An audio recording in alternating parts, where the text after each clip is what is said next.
SNAP benefits had nothing to do with the shutdown. I think they're trying to conflate these two things like they're one thing. It was one of the side effects. It was a side effect of the shutdown, but it's not the Congress that had that SNAP money held up. It's the administration, because the SNAP is funded through the Department of Agriculture. So at any time, Trump and his Department of Agriculture could have released that money. Right. They chose not to. I think Correct. there were conversations about it, and they didn't want to. And then even like partial benefits, they didn't want to They said release no, that. and they went all the way to the Supreme Court, sued, because a lot of states sued them and said, wait a minute, we're entitled to this money, because Medicaid is a program that's not distributed directly from the federal government to you. Your state gives you the money. So the money goes to the states and then the state gives it to you, unlike Medicare and Social Security. It was not able to be put into the Social Security Act, so it's a separate thing. It's a state block grant. So the states were like, we want our block grant. And some of the states even said, Colorado was like, we'll just pay the SNAP benefits and you can pay us back. The Trump administration said, no, you can't do that. Then they went to court and they sued, because the states sued them and said, give us the money.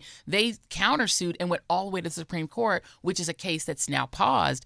But so the bottom line now is, because the administration themselves decided, we're going to basically take hostage 42 million SNAP benefit people. We're going to let them go hungry until you let us make Obamacare subsidies expire. So they were basically saying, here's your choice. You either let us make those Obamacare subsidies expire so we can destroy Obamacare, or we're going to starve 42 million people. The only other leader in the world who is starving people that they are in charge of is Bibi Netanyahu in Israel. Wow. Trump and Bibi starving people for politics. So now what happens is they've now restarted the program, but now people have to reapply, because they think in their mind that people are lying and not working. You're required to work a certain number of hours.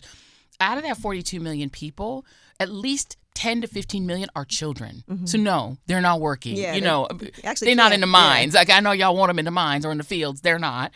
A lot of the people are disabled, meaning they can't work because they're literally disabled. But the majority of people who receive SNAP, they have a job. It's just the job doesn't pay them enough. They're at Walmart. They're working in an Amazon warehouse. They're a Lyft driver. There's somebody who has a job, but their job does not provide them enough money to eat. A lot of the people that are greeting you inside that Walmart, they're on SNAP. Walmart is one of the biggest subsidizers of SNAP. We are subsidizing Walmart's employees. That's crazy. Because we're paying to feed the people who are getting a check from